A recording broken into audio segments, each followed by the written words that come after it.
robots.txt actual में एक guideline है। क्या चीज है ये? गाइडलाइन है जो कि हम अपने सर्च इंजन को प्रोवाइड करते हैं, और ये गाइडलाइन बनाने का मकसद ये होता है कि हम अपने सर्च इंजन को ये गाइडेंस देना चाह रहे होते हैं कि हमारी वेबसाइट पर मौजूद कौन से ऐसे पेजेस हैं जो कि आप क्रॉल कर सकते हो और कौन से ऐसे पेजेस हैं जो आपने क्रॉल नहीं करने। समझ लगी? अगर मुझे जो पेजेस क्रॉल करवाने हैं उनके लिए मैं गाइडेंस यहाँ पर दे सकता हूँ, सॉरी जो पेजेस क्रॉल नहीं करवाने उनके लिए मैं गाइडेंस थ्रू robots.txt अपने सर्च इंजन को दे सकता हूँ। तो भाई ये पेजेस हैं जिनको मुझे क्रॉल नहीं करवाना। फॉर दैट पर्पस आप अपनी वेबसाइट पर क्या बनाते हो? robots.txt। एक और चीज जो यहाँ पर आपको समझने की जरूरत है वो ये है कि भाई अगर मेरा जो robots.txt है, अगर हमारा robots.txt जो है ये हमने अपनी वेबसाइट पर लगाया होगा, तो जब भी कोई सर्च इंजन हमारी वेबसाइट को विजिट करेगा तो वो सबसे पहले हमारी वेबसाइट के robots.txt को विजिट करेगा। ठीक है, अगर मेरी वेबसाइट पर robots.txt मौजूद नहीं है देन हमारा जो सर्च इंजन है वो नॉर्मली जाएगा और पेजेस को क्रॉल कर देगा। बट अगर मैंने अपनी वेबसाइट पर जो है वो robots.txt बना रखा है तो सर्च इंजन जाएगा और सर्च इंजन सबसे पहले फॉर एग्जांपल वो सर्विसेज के पेज पे लैंड कर गया, या आपके अबाउट अस के पेज पे लैंड किया है, या वो आपके होम पेज पे लैंड किया, किसी भी पेज पर आपका जो सर्च इंजन है वो लैंड करता है। वहां पर जाने के बाद अगर उसे पता चलेगा कि आपकी वेबसाइट पर robots.txt मौजूद है तो सर्च इंजन डाइवर्ट करेगा और पहले जाएगा robots.txt की फाइल पर और उसे जाकर रीड करेगा और फिर वापस आकर आपकी जो वेबसाइट है या आपके जो वेब पेजेस हैं उनको क्रॉल करेगा। वो डायरेक्ट क्रॉलिंग को कभी भी स्टार्ट वो पहले जाकर पेजेस सॉरी आपकी robots.txt की जो फाइल है उसको रीड करता है। एक और चीज जो यहाँ पर आपको समझने की जरूरत है वो ये है कि robots.txt क्रॉलिंग को कंट्रोल करने के लिए यूज किया जा सकता है, बट robots.txt की मदद से कभी भी आप इंडेक्सिंग को कंट्रोल नहीं कर सकते। इसका काम क्या है? सिर्फ और सिर्फ किस चीज को कंट्रोल करना? क्रॉलिंग को। इसकी मदद से आप इंडेक्सिंग को कंट्रोल नहीं कर सकते। इंडेक्सिंग को कंट्रोल करने के लिए हमारे पास नो इंडेक्स का ऑप्शन था। जब आप पेज को एडिट करते थे तो वहां पर नो इंडेक्स का और इंडेक्स का ऑप्शन आता था। वहां से हम पेजेस की इंडेक्सिंग को कंट्रोल करते हैं और robots.txt की मदद से आप पेजेस की क्रॉलिंग जो है उसको कंट्रोल करते हैं। ठीक है, अब देखो ऑनलाइन आते हैं, ये है facebook.com/robots.txt और ये हमारे पास फेसबुक का जो robots.txt है वो यहां पर ओपन हो जाता है। अब यहां से अगर आप इसे पढ़ना शुरू करोगे तो सबसे पहले क्वेरी क्या आती है? User agent.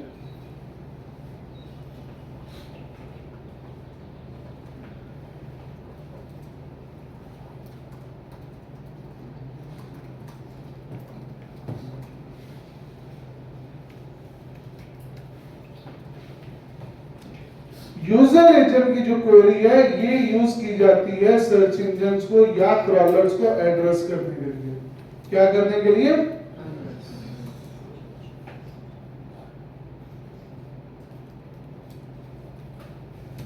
और यहां पर यूजर एजेंट स्टैटिक का मतलब ये है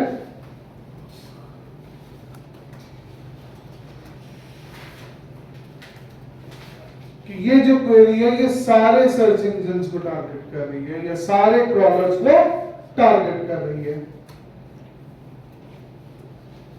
और अगर हम लिखते हैं यूजर एजेंट और आगे हम लिखते हैं गूगल बॉट। सर बच्चों से दोबारा इस हफ्ते के लिए रिक्वेस्ट है। अब तो हम रिक्वेस्ट करते 28 तारीख का लास्ट इनके विजिट की, ये मुझसे पहले कंक्लूड कर रहा हूँ, लेकिन मुझे उम्मीद है कि इस वीक के अंदर अल्लाह ने चाहा इंशाल्लाह तो विजिट हो जाएगा। वैसे आपका ये कोर्स विजिट से बालातर होना चाहिए, ये नहीं कि आपने कोई विजिट के लिए, बस ये होता है कि आप बाज़ दफ़ा कहते हैं कि तबीयत नासाज है, जैसे कभी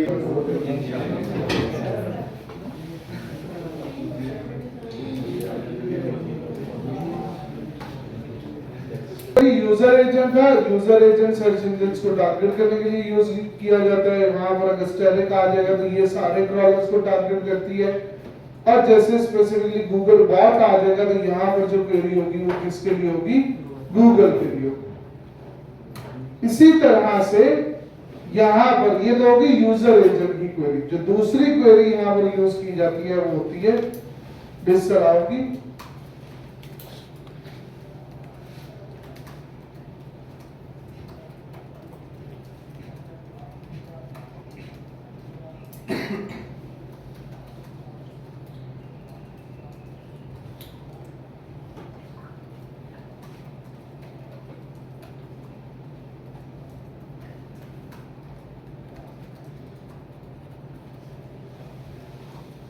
अगर कोई एक क्वेरी मौजूद है और उसमें लिखा हुआ डिसअलाउ, क्या लिखा हुआ है, तो वो क्वेरी हमें ये बताती है कि गिवन पेज या फोल्डर को विजिट नहीं करना या उसको क्रॉल नहीं करना।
हाँ जी, यहाँ तक क्लियर हो गया। जो नीचे वाली 3 लाइंस मैंने लिखी हैं वो भी क्लियर है। एक यहाँ पर अलाउ की थी, वो क्वेरी हमें बताती है कि इन पेजेस को विजिट करना अलाउ है। दिस अलाउ के बाद स्लैश तक आगे आपने क्या लिख दिया, सर्विसेज लिख दिया। तो ये क्वेरी हमें क्या बताती है, जल्दी बोलो, not to crawl services page.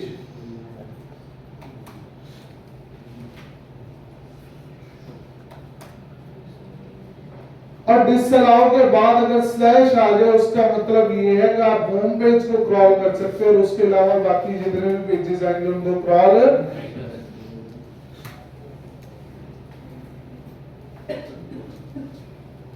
अब यहां पर कोई ऐसा सिनेरियो भी हो सकता है कि जहां पर पेजेस के यूआरएल्स मैच हो रहे हो।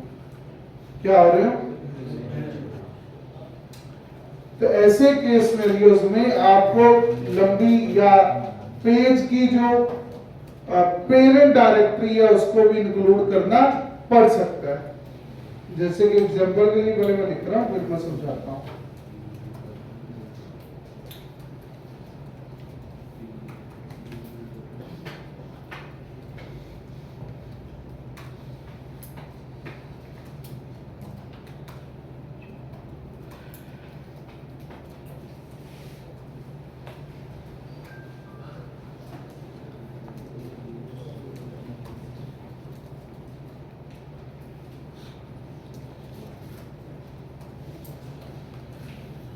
अब disallow slash blog slash SEO, हम लिखने को स्लैश एसईओ डायरेक्ट लिख देते हैं। हमने यहाँ पर स्लैश ब्लॉग स्लैश एसईओ लिखा है, बट इवन कि ये क्वेरी भी किस पेज को क्रॉलिंग से रोक रही है, एसईओ पेज को। किस पेज को? अब ये वाला सिनेरियो कब जरूरत पड़ती है कि आपको पेरेंट डायरेक्टरी को इंक्लूड करना पड़े। फॉर एग्जांपल अज्यूम दैट आपके पास 2 पेजेस थे। एक डायरेक्टरी आपके बन रही थी abc.com/services/seo और एक डायरेक्टरी आपके बन रही थी abc.com/blog/seo। अब ऐसे में अगर मैं क्वेरी बनाता हूं disallow colon / SEO, तो ये दोनों पेजेस को डी इंडेक्स कर देगी। ये क्वेरी क्या करेगी? दोनों पेजेस को डी इंडेक्स कर देगी। बट मुझे स्पेसिफिकली इनमें से एक पेज को डी इंडेक्स करवाना था, तो फॉर दैट पर्पस मैंने क्या किया? मैंने लिखा /blogs/SEO, ठीक है, ताकि हम एक स्पेसिफिक जो पेज है उसको टारगेट कर सकें। क्लियर होगी ये बात? समझ लगी robots.txt की? 10 मिनट लगाओ और ये facebook.com का जो robots.txt है इसको पहले तसल्ली से रीड करो। जहां से नहीं समझ आता मुझसे पूछो और फिर मैं बताता हूं इसे बनाना कैसे है। शाबाश, फास्ट है। आपने अपनी वेबसाइट के डैशबोर्ड पर आना है। डैशबोर्ड पे आने के बाद जैसे ये वेबसाइट है, मेरे पास Yoast SEO इंस्टॉल्ड है इसमें, तो Yoast SEO पे जाओगे, देन यहाँ से जाओगे आप टूल्स पे,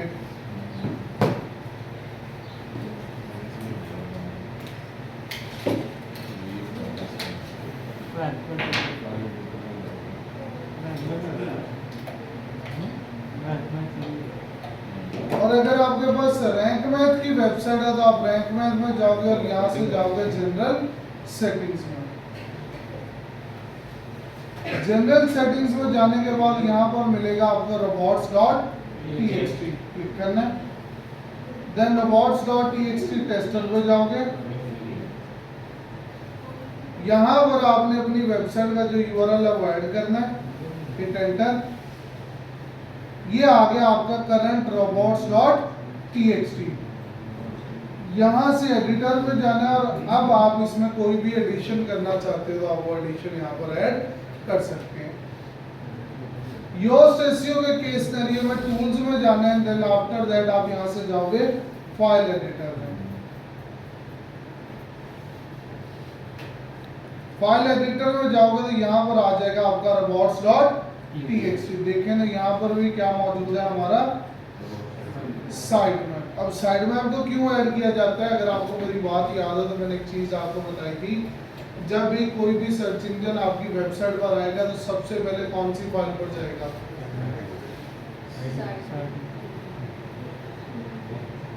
robots.txt कौन सी फाइल पर जाएगा?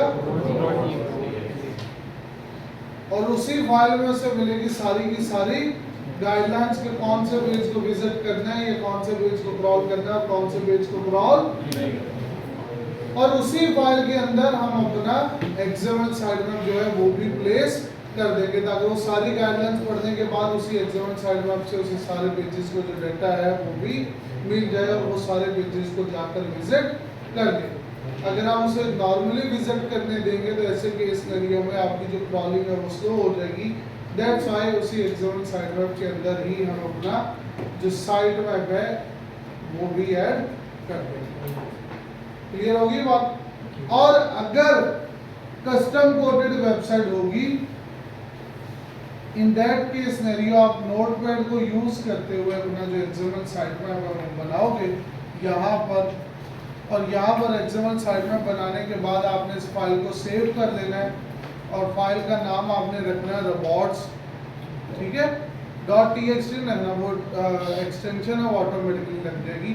नोटपैड की जो फाइल आप सेव करोगे उसका नाम आपने robots रखना है। करने के बाद फाइल को आपने क्या कर देना है? सेव कर देना है। एंड देन जिस तरह से हमने XML साइट मैप अपनी डायरेक्टरी में जाकर फाइल मैनेजर में अपलोड किया था, उसी फैशन में आप जो है वो robots.txt को भी अपनी डायरेक्टरी में जाकर अपलोड कर दोगे और आपकी वेबसाइट, आपकी कस्टम कोडेड वेबसाइट पर आपका जो robots.txt है वो ऐड हो जाएगा। ठीक है, इसका एक और जुड़वा भाई भी आता है robots.txt का।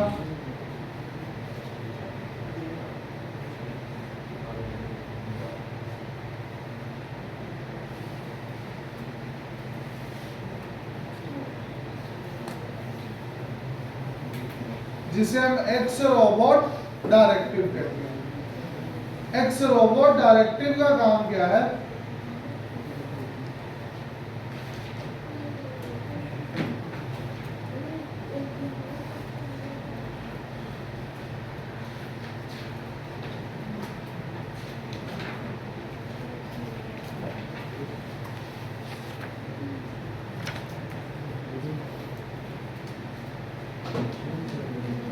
अगर आपकी वेबसाइट पर आपने फाइल्स अपलोड कर रखी है, जैसे डॉक्स की कोई फाइल है या आपकी वेबसाइट पर पीडीएफ की फाइल वगैरह मौजूद है, इस तरह की फाइल्स की अगर जो इंडेक्सिंग है उसको मुझे बंद करवाना है, उसके लिए हम क्या यूज करते हैं, एक्सरोबोट डायरेक्टिव। ठीक है, अब इसका लिए आपको क्या करना पड़ता है, एक्सरोबोट डायरेक्टिव बनाने के लिए वो मैं बताता हूँ। बिफोर दैट जरा हम अपना सी पैनल ओपन कर लेते हैं यहाँ से।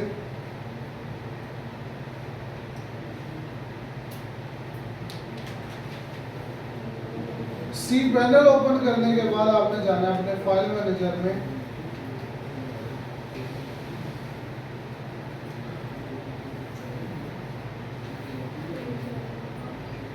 ठीक है, उसके बाद अपनी वेबसाइट वाला फोल्डर ओपन कर लेना है और यहाँ पर आपको फाइल मिलेगी .htxst। क्या फाइल है, right click and click on edit, click on edit.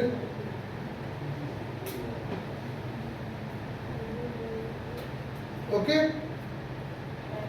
अब ये फाइल आपके पास ओपन हो जाएगी। यहाँ पर आकर एंटर प्रेस करो और यहाँ पर हम अपना एक्सरोबोट डायरेक्टिव बना सकते हैं। बनेगा कैसे देखो,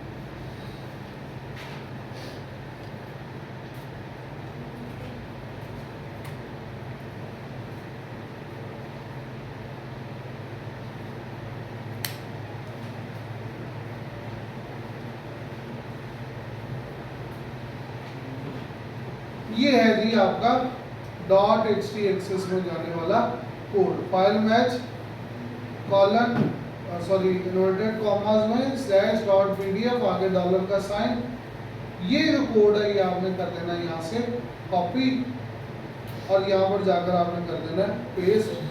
पेस्ट करने के बाद फाइल को क्या कर देना है, सेव। अब इसी तरह से अगर दो फाइल फॉर्मेट है, .pdf आपकी पीडीएफ भी करवानी है और आपको डॉक्स भी करवाना है, तो आप यहीं पर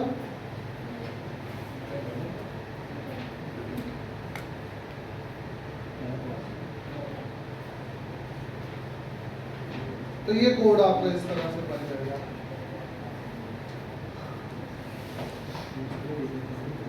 ओके, एक्सरोबोट डायरेक्टिव का काम क्या है, क्या काम है इसका,